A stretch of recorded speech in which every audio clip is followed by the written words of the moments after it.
Hey, POG Rock here.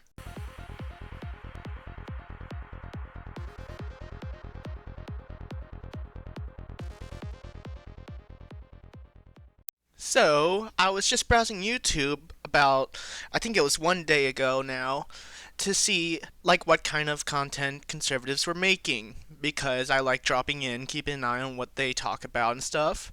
And I saw this video from Lauren Chen.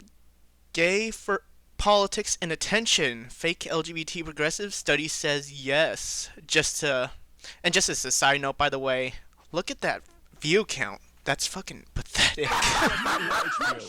So I decided to give it a watch, and about maybe 1 minute in, I decided, oh my gosh, I have to make a video on this. So I whipped out my headset, which has a cool built-in mic into it, which is what you're hearing now, and decided to record some stuff, do some research, and oh my gosh, some of the stuff she says in here is so brain dead. It's like common sense shit that she is getting wrong. You're just gonna have to see for yourself, because I was startled when I first saw it. I did not know she was this fucking retarded. But anyways, enough with all the chitter chatter, and let's get right into this video. hey, Lauren here, continuing this channel's Pride Month celebration.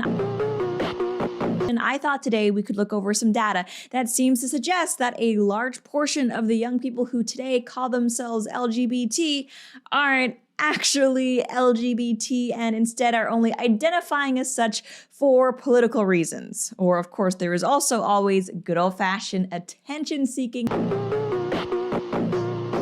which is really crazy because I feel like in the social media age we are living in, the best way to get attention is actually by putting out controversial, politically charged YouTube videos. So we have this really great article published by Quillette called Progressivism, Sexuality, and Mental Illness by Eric Kaufman. And we're going to be going through some excerpts of it, but I highly suggest that you go and read it in its entirety. Trust me when I say there's absolutely no need to go and read the rest of the article once we're finished with it, because it's just nothing but correlation and causation and not considering any other factors or context that may play into these statistics we're about to see. And basically what this article does and why I think is so interesting is that it looks over different studies that compare the number of people who call themselves gay or bisexual versus the number of people who actually participate in gay relations. And spoiler alert, there is a big difference between the two.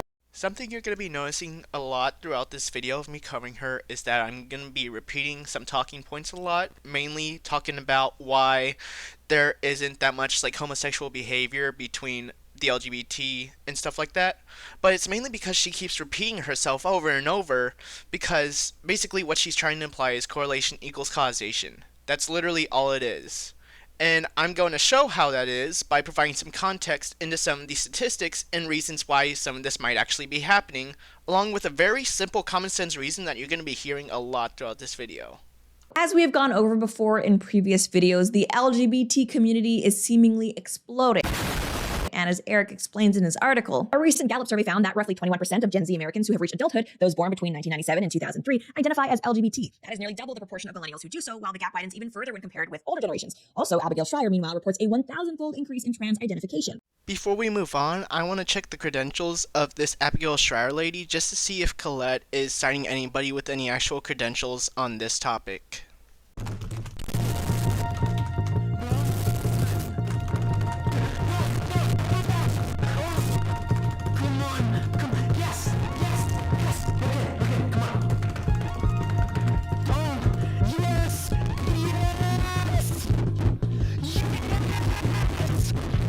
Oh, so a degree in law, just like Ben Shapiro, who also has no credentials to talk about the shit that he always speaks about.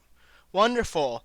Quillette really finding people who know what they're talking about here. That does not actually mean that there is a 1,000-fold increase of people doing things like taking hormones or going into surgery, even though that has increased a lot. And the reason for this is that a lot of the people who call themselves trans are actually just non-binary or gender fluid, and their transness doesn't actually require any transitioning, save for maybe, I don't know, a plaid shirt, or maybe putting on combat boots and getting a short haircut. What Lauren is referring to here is called a social transition.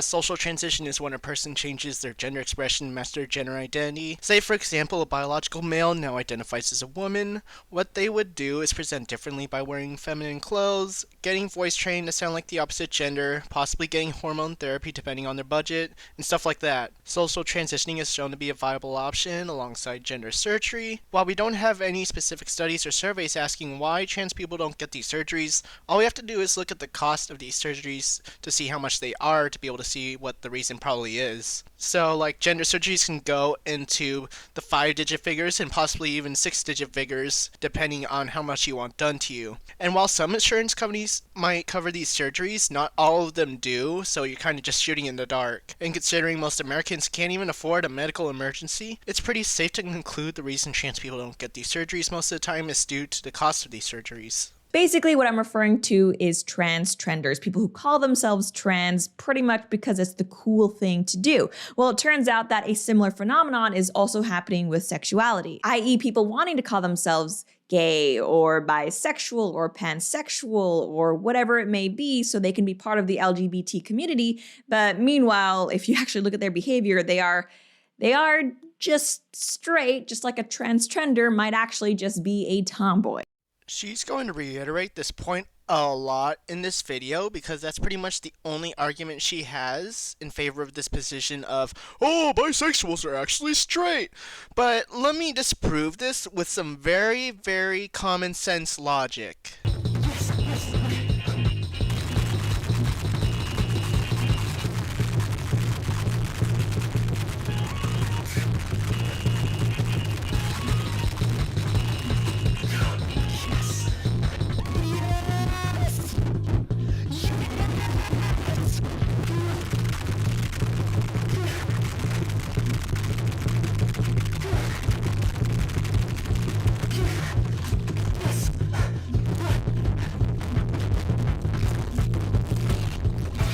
We don't even need to cover the transgender part she just mentioned since that was something that we just went over. But when it comes to the bisexual part, let's just think about this for 5 seconds, right? There are barely any bisexual people in America, barely any gay people in general, and then most people are straight. Is a bisexual person more likely to get in a relationship with a straight person or another gay person? It should be with the straight person, right? And Lauren doesn't think about this because she's just a flat-out homophobe. She wants to discredit bisexual people's bisexuality. I think this is a pretty big issue for the LGBT in general because bisexual people are attracted to both sexes, which means they'll get with other people of the same sex and then they'll just get accused of being straight, right? But it's like, what do you think is going to happen when there are barely any bisexual people in this country and it's all straight people? Inevitably, you're going to get paired up with another straight person most of the time because there are barely any gay people. I don't know why Lauren can't comprehend that. I do not know why she went straight to, oh, they're not actually bisexual, they're just straight. Oh, actually, I do know. It's because she's retarded. As the article continues, a granular look at survey data on same-sex behavior and LGBT identity shows that identification is increasingly diverging from behavior. More importantly, those who adopt an LGBT identity but display conventionally heterosexual behavior are a growing and distinct group who lean, unsurprisingly, strongly to the left politically and experience considerably greater mental health problems than the rest of the population. By contrast, those who engage in same-sex behavior are more politically moderate and psychologically stable. She's gonna repeat this point over a couple more times throughout this video, but I'm just gonna get all of it out of the way now, all my talking points that is, just so I don't have to keep repeating myself. So, left-wingers have a lot of mental health issues. Okay. If you look it up, you'll see that it's depression, anxiety. I'm not going to go look that up right now because it's pretty obvious what it is. The right wing says it all the time, and there's a hint of truth to that, but they never tell why. Why is leftism associated with so many mental health issues? It couldn't be because we actually see what's going on with the world. All these legislation bills being passed against the LGBT, capitalism failing, climate change going on, constant recessions every 6 years. There's a lot of stuff happening in this world, and it's mainly only the left that's able to see this because we realize there needs to be a lot of social reform. Meanwhile, moderates, they preserve the status quo. They don't really care that much. Most apolitical people I would consider moderates probably. And then you have the right wing, which is flat out psychopathic. And I don't say that with hyperbole because there have been actual studies done to see that right wing politics and right wingers in general do have psychopathic traits, and they also have lower emotional intelligence. Why? It's because this ideology of theirs is just flat out nothing but selfishness, psychopathic policies, trying to basically, like, right now commit cultural genocide on the LGBT by trying to get them out of our schools and trying to eliminate any kind of discussion around them by calling them groomers, pedophiles, just trying to get rid of them as a whole, at least out of the public eye. You can kind of see why leftist politics are a little bit depressing now and why we are kind of messed up in the head right now. To be clear here, I'm not saying, and neither is the author of this article, that gay people or bisexual people don't exist. Instead, what we're talking about here is the phenomenon of left-wing people who call themselves something other than heterosexual, but when you actually look at the partners they have, they seem to be seeking exclusively heterosexual relationships. Like I said, she's going to be saying this quite a bit. No, they're not trying to seek exclusively heterosexual relationships, Lauren. It's just that that's almost pretty much their only option as the overwhelming minority of the population. You fucking idiot. Holy shit. And what I find interesting is that as letters have been added to the LGBT community, like queerness, for example, the Q, this type of behavior has not only become more common, but it's actually become, acceptable. Like, you don't have to justify or explain how you're LGBT. You can just call yourself queer, even though you may be a female who only wants to date males. And it's like, you can't question that because you are part of the amorphous queer category. So what Lauren is doing here now is conflating sexual and romantic attraction. These are two different concepts. One is when you feel sexual attraction to someone, like say you would like to have sex with them, and the other is romantic attraction where you want to date them, you feel emotional connection towards them. These two often go hand in hand. Like if you're straight, then you're most likely going to be both sexually straight and romantically straight, as in you'll only date and have sex with the opposite sex, whereas there could be cases like I know this is kind of a meme, but bisexual lesbian, where you're sexually bisexual, so you're sexually attracted to either sex, but you're romantically a lesbian, which means you'll only actually date women. You'll fuck both sexes, but you'll only actually date one of the sexes. So that's basically it right there. Romantic and sexual attraction, two different things. Something that I at least have noticed quite a bit on social media among activists or celebrities, but now we actually have data to back up the fact that, yeah, a lot of these people who are calling themselves pansexual or whatever, they are actually just straight. Shows that in 2008, about 5% of Americans under the age of 30 identified as LGBT, and a similar number had a same-sex partnership in that year. By 2021, though, the proportion identifying as LGBT had increased 11 points to 16.3%, but the share reporting same-sex relations had only risen 4 points to 8.6%. LGBT identity had become twice as prevalent as LGBT behavior. Basically, what we have here is a sizable number of people who are calling themselves LGBT, but who are not really acting very LGBT. Say thank you to today's sponsor, Keto with Lauren. Can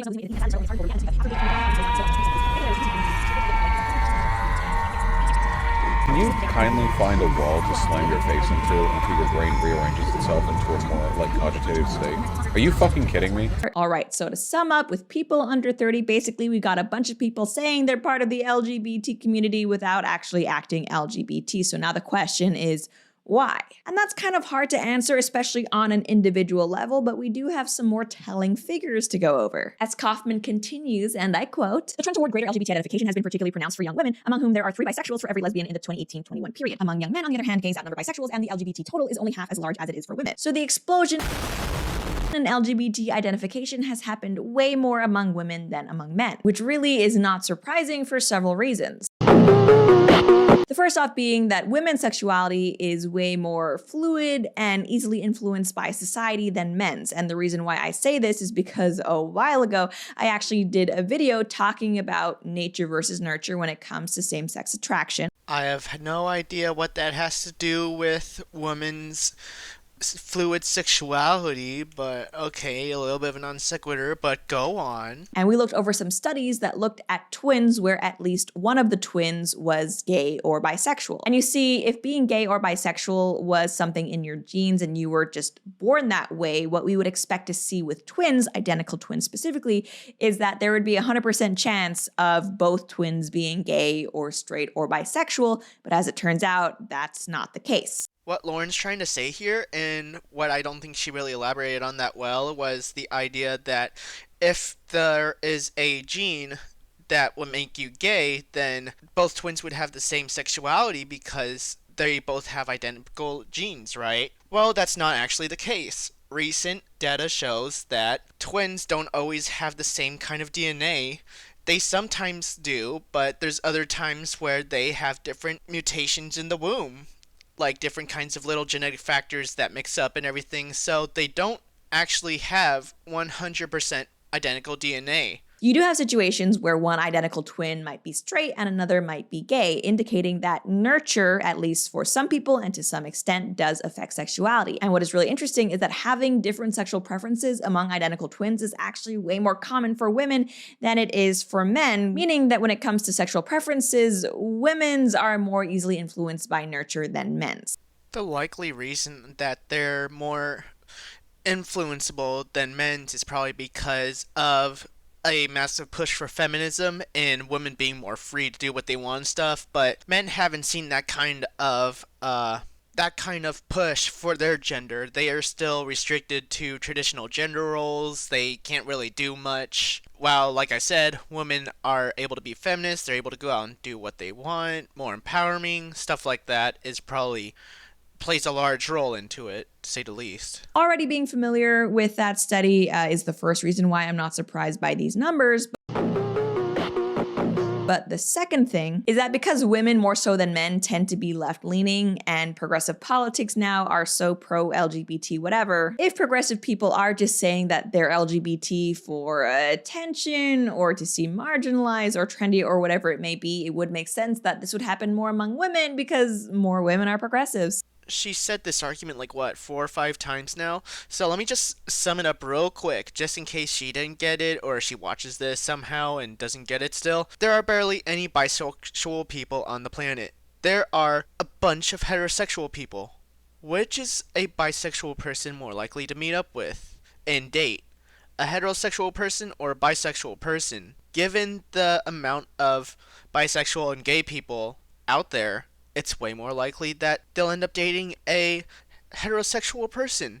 It's not that fucking hard to understand, but oh my gosh. Brings us at this point to the almost cliche way that more and more women are calling themselves bisexual when really they're not. I mean, ladies, like, thinking a woman is pretty does not make you bisexual. There's a difference there.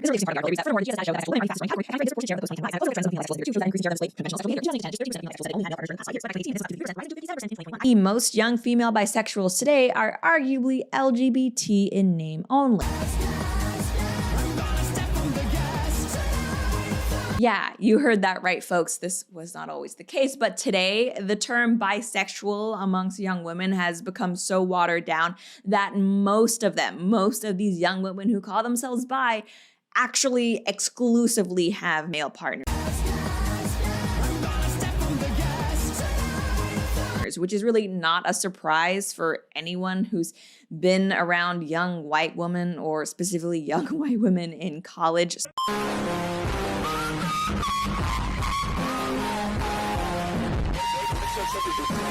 So many of them call themselves bisexual, and it really is seemingly, if not politically motivated, then just attention motivated. It's a way to set yourself out from the crowd. Because, you know, being a woman, it's really not that marginalizing nowadays, depending on the news cycle. It's a little bit different if we're talking about things like Roe versus Wade. But for a lot of these young women, I think you got to go the extra mile. And being bisexual, or at least calling yourself that, is a great way to get those oppression points without actually having to change anything about your behavior at all.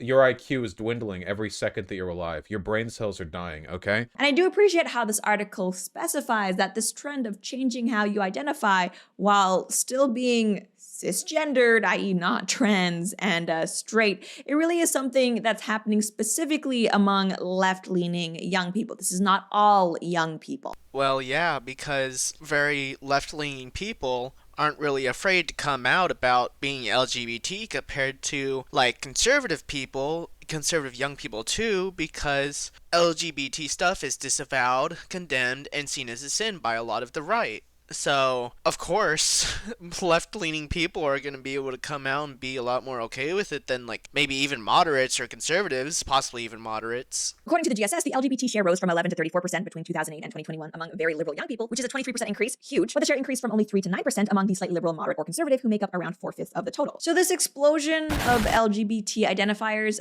this really is a left-wing phenomenon. This is not something that's happening everywhere across the political spectrum, which is interesting because we so often hear from the left that the reason why more people are calling themselves LGBT isn't because it's trendy or they're being indoctrinated to do so. It's because society is more accepting, and people who have always been LGBT, they simply feel more comfortable coming out about it now. But if that were the case, you would expect to see at the very least comparable or similar increases in LGBT identifying amongst the slightly liberal or independent. But you just don't, even though we are all living in the same society. A couple of things wrong with this. So number one, why would conservatives come out as gay when they most likely hang out with other conservatives who would probably disavow and discriminate against them the moment they come out as gay? That doesn't really make any sense. For two, if we are to address the moderate side, while we have made lots of social progress in favor of the LGBT, we still do have a lot of discrimination going on, as you could see by one of the two major parties, cough cough Republicans, constantly trying to discriminate against the LGBT. Like I said earlier, call everybody pedophiles and groomers who support the LGBT. It's absolutely nuts. And then as the reason for why the left might be coming out at an increased rate, well, I think she's right to an extent about it being political, but probably not for the reasons she thinks. So she said that she thinks that they're coming out because of, like, wanting virtue signal points and all this stuff, but she doesn't really take into context that gay rights has been a thing that's been advocated for since the early 20s, and then you see big spikes of it with, like, the Stonewall riots and all that stuff. So people have been coming out as gay for, like, a while, but it's only really spiked recently. And it's mainly with the left because, of course, the left wants to have this stuff, I guess you could say, normalized or at least accepted by society. And what I really love about this article is that it really shows us that no, we are not talking about all people becoming more gay, or at least calling themselves more gay, or even all women or all left-leaning people. It really specifically is college-educated white women. Left-leaning white women. As Eric Kaufman mentions, among very liberal white female students in leading universities, those who strongly approve of shouting down offensive speakers have a 7 in 10 chance of identifying as LGBT, compared to 4 in 10 very liberal female students who strongly disapprove of shutdowns. So the extent to which you embrace radical left-wing politics, or at least radical left-wing political tactics, is actually a pretty good indicator of how likely you are to call yourself gay, or LGBT, or whatever it is. And no, this is not a coincidence. Ooh, I kind of like the little snark there. No, it's not a coincidence that left-wingers are coming out as gay. I mean, like, I agree, but not for the same reasons. Your reasons are retarded. Mine are actually based in history. These people are coming out to make people know that they exist and try to become accepted by society. Not to get oppression points or because my culture war or whatever the fuck you people spew. Regarding the racial component of this, as the article explains, minority liberal students are much less likely to identify as LGBT, and political views matter much less for them in predicting LGBT identity. But among young people without a college degree, minorities are as likely as whites to identify as not heterosexual. So obviously, if being gay or straight or bisexual were just something innate, you would expect that we would see similar rates among all the different races. And it turns out that among people who haven't gone to college, that is true. You're about as likely to be gay or straight or bi or whatever it is, whether you're white or black. However, it turns out that is not the case if you have been to college. I'm not surprised to see Lauren not know this, but a lot of experimentation stuff goes on in college. You know, frat parties, sororities, and whatever the fuck in between where people end up having sex. And while it's not as prevalent as, say, I think it was the 1980s to 1990s, where it was just a little bit higher, still the majority of students are having like sex, experimenting, and all that shit in college. So that's probably a better reason why than, what she's implying with like probably liberal indoctrination camps or whatever. Simply put, white students are disproportionately more likely than black students to call themselves LGBT. So why might this be? Well, if you ask me,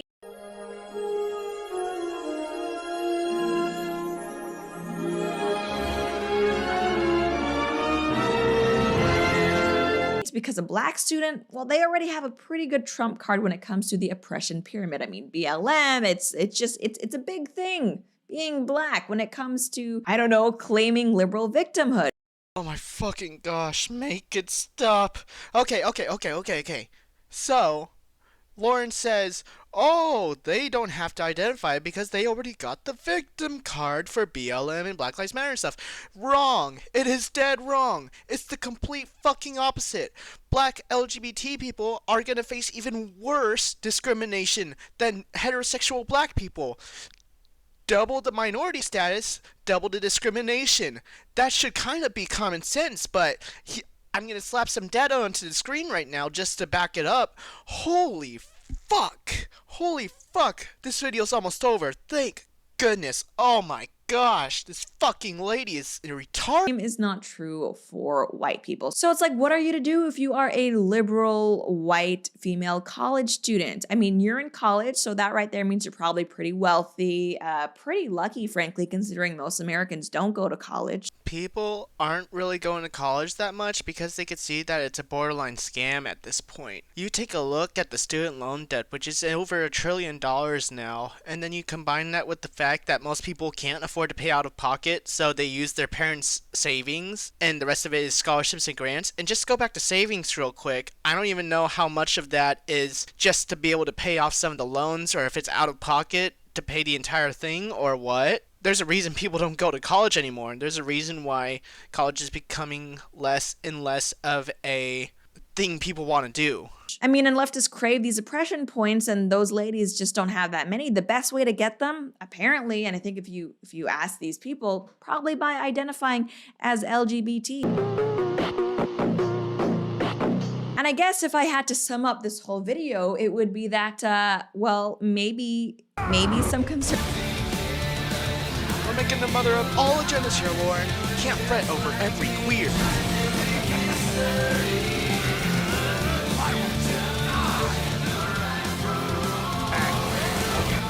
Progressivism, son. Don't fuck with this, socialist.